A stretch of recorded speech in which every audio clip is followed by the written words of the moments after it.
Greetings from Hopalong Hollow. This is Jerry. Good to see you again. I'm sorry I've been absent, but I have really been working on a lot of felted critters, which I'll show a couple of those at the end of this video. So today I thought we'd walk around and take a look at the roses that are in bloom in the garden. And over here we have behind us, our peach tree is like so loaded, it's just drooping over. And it's, let me show you how difficult it is to get through there. So you can see that my so-called dwarf peach tree didn't turn out to be such a dwarf after all. In fact, it's absolutely huge.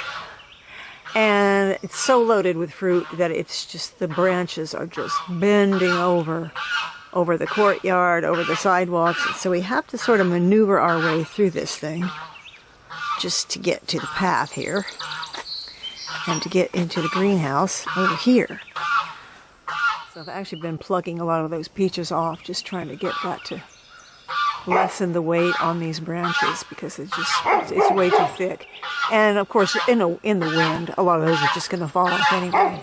You won't be left with nearly this many peaches. Anyway, as you can see here in the potager, our little sea of pink over there, our beautiful little pink primroses, are in full force at the moment. These are my beautiful, beautiful pink evening primrose, which I absolutely love. And they really are crazy because they drop seed everywhere, and they're sort of like, they're sort of invasive, but that's okay. As long as it's pretty, I don't mind if it's too invasive. And here's a comfrey plant. Somebody sent me roots to this a couple years ago, and it has been going strong ever since. And you can see the tulips here that have died off. And underneath those, I planted some lupin from seed, and they're just little seedlings just starting to come up. Yeah, just barely see those. This strawberry, this is new to me. I saw it in Lowe's, and I thought, wow, ruby red flowers on strawberry plants other than white. How beautiful. This is called a sweetberry, and it's an everbearing strawberry, and these are specifically meant to grow in pots and containers.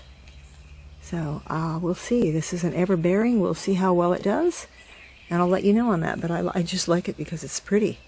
It's got beautiful little red flowers. These are doing really well. I've had so much trouble with sweet peas.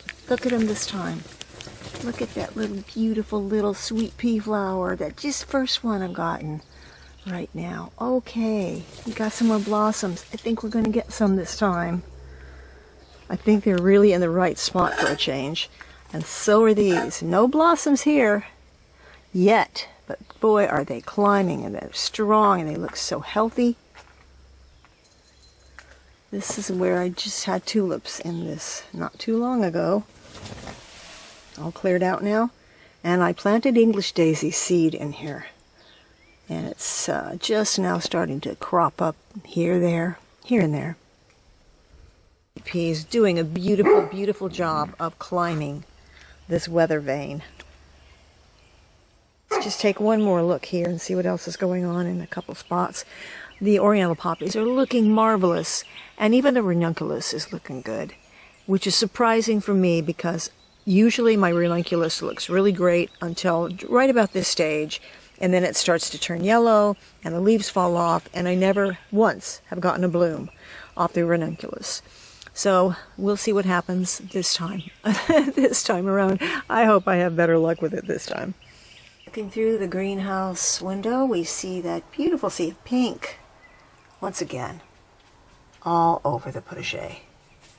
Now, after these have bloomed, I really do cut them all the way down to the ground. And then they start to grow up again, and they will bloom a second time later in the season. To show you this, because I'm pretty pleased about this. I've never grown dahlias from seed. I have always grown them from roots, and last year I was so disappointed because every dahlia that I put in a pot, when I went to dig it up to get the roots out, and I stored them away. Very carefully, I thought, I stored them away. When I got them out, they were all absolutely rotten. Just rotten. And, you spend so much money on tubers. Anyway, this was a little packet of seed called Pom Pom Dahlia. And I just thought, okay, let's give that a try. And these are looking good. These little dahlias, they germinated before anything else in this tray. A lot of these are just so slow. But these germinated pretty quickly, and every single seed that I put in did so. So maybe that's the way to plant dahlias from now on. Remember in the last video, a friend sent me a lot of Baker Creek seeds that she'd had for some time, and she didn't even know if they would germinate. But look at this. This is that orange atomic corn, and it's going crazy. And here are the tomatoes. Every single one of those tomatoes seeds. Every single type of the tomato seeds has germinated. So the pumpkins, the watermelons, look at those. Aren't they jolly? I'm pretty happy about that. This is a tray of penstemons, all different kinds of penstemons, which were chilled for 4 weeks in the refrigerator before I put them in the trays, because that was the information that was given. Okay, nothing happening here until all of a sudden I'm starting to get itty bitty seedlings. Not very many, but boy, is this a slow germination. Usual bit of nonsense. On one side we have foxgloves, then we have mix of foxgloves, purple foxgloves, and they're just totally overloaded in here. They'll all have to be thinned out. On the other side of the tray, same thing. They're all foxgloves, but not a single one is coming up. Well, maybe one or two. You just never know. This is the poet's wife, David Austin Rose. Beautiful buttery yellow. But when the blooms first start, they're sort of a peachy orange. And this has a lovely, light, almost a citrusy scent to it. Multicolored pinkish and peachy rose is a knockout rose. Look at all the buds on that. This will just keep going for quite a few weeks, and then it'll bloom again. If you deadhead it, it will bloom again. This is a knockout rose, and it's a drift rose. This one's been growing in here for about 3 years, I think. Drift knockout rose, a pink drift. I'm telling you, you can't beat it if you want roses that really thrive and are so easy to care for. These are really beautiful. You can purchase these just about anywhere. They don't have much of a scent. If you're just looking for visuals, this is the rose for you. And they're so delicate, tiny, little blossoms. Look at that. And lots of blooms. And once again, if you keep these deadheaded or you prune them down after they've bloomed the first time, they will come right back again. I have these in several areas around here. Look at these colors. This is Roald Dahl. This is a David Austin rose as well. Shrub rose. Here along this woodland border, because it will take semi-shade. There's 5 of them here, growing among the, what is this? Loosestrife. White loosestrife. There's another one. They're still pretty small.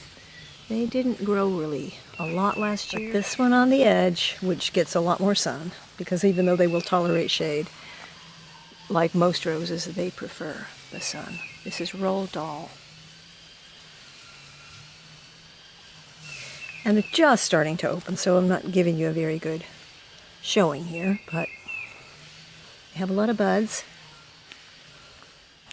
Okay, catmint. This is the colonial herb garden, and right in the middle of it, let me put that rose down. This is Grace. Another David Austin rose. Great. This is Eustacia Vi. Another literary rose from David Austin. Only one bloom on the quicksilver. And I don't see a whole lot of buds on this one. I might have to give this one another feeding. But look at that color. Look at that absolutely beautiful lilac color. This is Blush Noisette. And the scent on this is lovely, sweet, very fragrant. I put it by the back door, and when you walk out the door, you walk past this, you can really get a strong fragrance from it.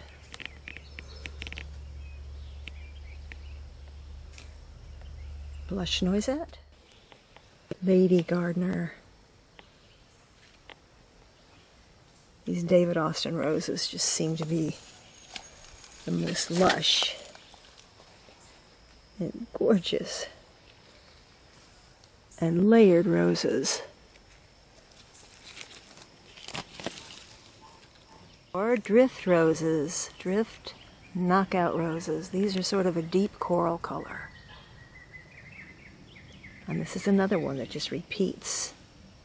Blooms and blooms and blooms as long as you keep it pruned down after it blooms the first time. I always go in here and I just really prune it a lot, and then it just starts all over again. Look at the colors in this Munstead wood rose from David Austin. Just look at those colors. Magnet up. But what I really love are the stems. Look at how treacherous they look. But I got this one because this one produces really good rose hips. Is Henry Martin. This is very old rose, and this came from the Antique Rose Emporium. What I really love about it, if you look at these buds and you look at these stems, look at how thorny they are. They're soft thorns, but it's just such an interesting looking rose. It's just so different. This is also from the Antique Rose Emporium. This is called Always Dream. This is a stunning, stunning rose, Kiss Me Kate. Starting to put out a lot of blossoms. It's a climber. It's just been doing great this year. I don't think I got too many blooms last year, but it was a new rose. I think it's 2 years old now. And I'm really happy. I'd love to kiss this rose because it is making me so happy. Kiss Me Kate. Remember the name of this climber. Sorry to say, this is a rose that's been here a while, but it's a deep blood red and very beautiful and striking. And as the rose gets a little more mature, it gets just darker and darker and darker. Let's say it was blood red. Very large buds on this New Dawn climbing rose. When that opens up, it is spectacular. The only problem I ever have with this rose is that it does get a lot of yellow leaves, but they just fall off and they don't affect the blooms. In a vase. And here are several of the roses that are blooming right now. That we just walked through the garden and saw quite a few of these. Some have not even started. Now make sure when your rose petals fall, you save those rose petals, because we'll be making some potpourri, rose potpourri with those in just a few weeks.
Oh, what a beautiful day for a private showing of Hopalong Hollow folk. So today I have a customer coming over, a very good customer, who's going to take a look and see what she wants to add to her collection. So I've been working on these for quite some time, just to have enough to be able to have a good presentation. So whatever she doesn't want, and I imagine she might want one or two of these, I'm not sure. But I have bunnies, a rat, birds, chipmunks, ducks, two little hedgehogs. This is a crazy looking otter. I had so much trouble making this otter, but she turned out okay. But I learned a lot. And that are not adopted will be available for purchase on their website, except for these, the little bluebird and the crow. Those were a special order and they're going out in the mail. So a nice little selection here, so I hope she finds something she likes. And I'm sure there'll be plenty more left over. With us under the table, and we have Gabriel visiting us, and these darling little Muscovi ducks. If I'd have known how cute Muscovies are and what great little personalities they have, I would have gotten them a long time ago. These really sweet, calm ducks that do the cutest little dance, and they have the most wonderful little cooing sounds that they make. They're really gentle and sweet, and they're not afraid of me, which is wonderful. All the other ducks, they just go running when I come near, even though I'm their best friend they could ever have. But they love to sit under the table. I've discovered that Muscovi ducks are not like regular ducks that love to be in the water constantly. These like to be on dry land a lot.